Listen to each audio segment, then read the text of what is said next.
for the judge. And the volume tends to get busier, I've noticed, in the summertime because children graduate from high school. We get motions to emancipate, which means the party doesn't have to pay child support anymore to the other party. A typical motion, how thick group of papers is it? Is it little? Is it thick? It varies. Yeah. Depends what firm you get it from. That's true. I mean, or if it's a pro se litigant, sometimes they include a lot of information. Other times you don't have enough to work with. So the two of you as judicial law clerks, you receive the paperwork from both sides, and then you go through it carefully, you read everything, you highlight, you make a memo, and you basically do all the background work for the judge. Yes. Right? And then it goes to the judge who reads everything, right? Yep. And then reads your stuff, and then comes out with a decision. There's a collaboration, I think. And describe what the judge calls you in and says, let's talk about this. Absolutely. Okay. Which is one I disagree with you, what you wrote.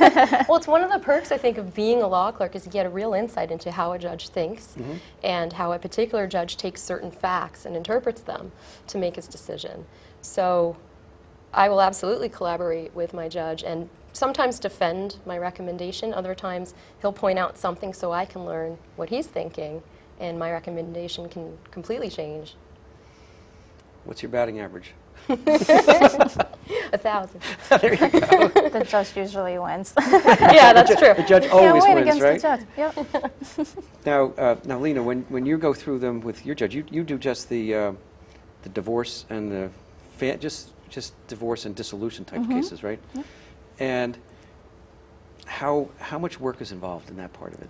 It's a lot of work. I mean, especially when they want to modify support, there's a lot of financial information that you have to go through, which hopefully they have provided their tax returns, their W-2s, if they own their own business. I mean, you have to shift through all of it and find out, is there really a change of circumstance? It's a lot of, math involved, which you wouldn't think would be involved in family, but there is a lot of financial involvement. Right? You have to do that. You need to know taxes. Yeah. Yeah. You need to know how to read a profit and loss statement. Yeah. You need to learn all those things. Now, when you both started, how much did you know about that stuff? Not a lot about the income tax returns. The judge has been, working with me and telling me this is where you look at to see, especially when they own their own business. I've never even filed my own taxes, but it's definitely a great experience to learn how to view it a little bit better. So would you say that your clerkship has been a real learning experience, right? I think it's been a great learning experience, especially since I knew I wanted to do family. I think once I start out doing my associate, I will have a leg up, to say, because I would have already experienced it, and I get to watch what good practice is like and what bad practice is like, and I also get the judge's intuition, on what's going on. So I think it's been invaluable. Now, so you knew going into this clerkship that you wanted to become a family lawyer at the end. Yeah, and people kept telling me I was going to change my mind, but I haven't. Well, I disagree. I disagree with you because those attorneys, young attorneys that go into family law, usually love it. And that's all they want to do. It's, in fact, it's probably the largest bar segment of lawyer population in the entire bar. Wow. And we're a crazy group, as you learned, right? Now, Jane, let me go back to you. Now, you do other motions. I do. We do parties that are seeking a divorce that are married, but we also handle couples that may have a child and they were never married. And my judge, in addition to those two, handles domestic violence docket. So we have a lot of emotional cases that come through. That's true. If family is not all, but it's a lot of emotions, a lot of law, right? A lot of personalities, a lot of unique situations. No case is ever the same. It's the same legal standard that may apply, but the facts are constantly changing. Okay, so you're dealing with divorce, and now, Jane, you're dealing with, you said, domestic violence? What kind of motions do you get in domestic violence? A lot of times the parties don't have attorneys, but they want to file to modify child support or to seek some property, anything really. But they're not allowed necessarily to contact the other party because there may be a restraining order in place. And so it's a little different in that we have to treat the parties separately. We can't encourage them to have settlement discussions, which is somewhat different. And you can't, neither one of you can give them advice, no, right? Certainly so not. You can't do that. Right. Civil motions? Did you say you were involved in civil motions? We have, as law clerks, we have the benefit of mediating for the civil law division. So about once a month I get to work with landlords and tenants that have complaints going back and forth, and sometimes it's a small claim seeking money, and that's a little bit different from the family docket. Lena, do you do those as well I do. in Morris? I do. Well, now I understand that there's also a training that you go through for law clerk mediation, right? Yes. Does somebody want to describe how about that?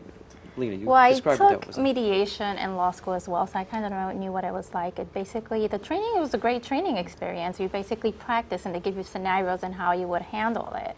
But I mean, I love mediation. Mediation is great, especially small claims, because you get all type of cases with small claims, and you get to deal with parties, let's say people who were dating and now are suing each other for $500 or some reason or the other. So it's always great. Now, mediation is, let's describe it, what's the definition? It's a process. My role as a mediator is to facilitate an agreement between the parties. Right. So I'm neutral. I don't side with any one particular party, and I just help to encourage them to talk to each other and reach an agreement. All right, so two people are already in court, they filed all their paperwork, and the judge says, I want you to mediate with my law clerk before I'm going to hear this case. Yeah. And by the way, I might get to your case at 3 o'clock this afternoon, so you got all day, you might as well mediate, make the best of it. Right? Isn't that what they typically say? Yeah, sure. And mediation's a good thing. Now, Jane, one of the more interesting mediations that you might have had in the civil division. Oh, You wow. think of one? Well, they're all confidential, which is a benefit to encourage the parties to be very candid. Right. But I noticed that a lot of parties are there for one particular reason, and once you separate them to talk with them, they come out with stories, and you hear the background of what's been going on, and they just, it's entertainment to a degree, but part of my job is to keep them on track and to really get them to focus on the issue and, you know, Well, how about the most interesting subject, without divulging anything that would give the mediation away? And, well, you mentioned it. I know you had a couple. One of the cases I mediated was an interesting subject because it was a couple that used to date for a couple years, and while they were dating, they bought a condominium together, like one of those timeshares. Yeah, and they had to figure out how to divide that up, right? Yeah, but it's, you know, it doesn't even have to do with that when you're mediation. It has to do with the fact that they hate each other and they're mad at each other and they're screaming at each other back and forth. You have to sit there like a neutral person and try to like sort it out. So cases like that, it's better to just take them apart and speak to the parties separately. All right, now when you separate them, and you're talking about their case and what they want, what they think is a fair settlement, they're still kind of very emotional and I won't say screaming, but you know, loud. See, now that's good training for when you become an attorney. And you're dealing with a client directly, in the privacy of your office, and they're telling you what they think of the other side, of the other party. Yeah. Right? That's I've found, though, that most parties, they just want to be heard. They tend to calm down once you actually listen to them and they have their say, and then they start to become more reasonable. And in general, it's a very successful procedure, the whole process. Do you find that when people go into the mediation, they're quick to try to resolve it because they don't want to be there, they don't want to go before the judge? No? If it's a company, then yes. But otherwise, if it's something like, two parties suing each other, never. I find a lot of people just want to, have a stance and say, I won't budge, which is always hard, which is why it's easier to just separate them before they say no. What's your batting average on the mediations? I think I settle probably 99%. I've maybe not settled one or two, but Judge Wright, who's the judge in small claims, he always encourages us. He says, if you settle them all, I'll buy you pizza. So you have an incentive there. It's always yeah. You always want to settle them. You don't want to go back and say, Judge Wright, I couldn't settle this one. So. Yeah. Now, out of the mediation and the motions, what else, Jane? What else takes up your day, your week? Well, we have emergent cases, things that we can't predict when a party comes to the courthouse unscheduled and files an order to show cause because there's some sort of emergency going on. Those are an unpredictable interruption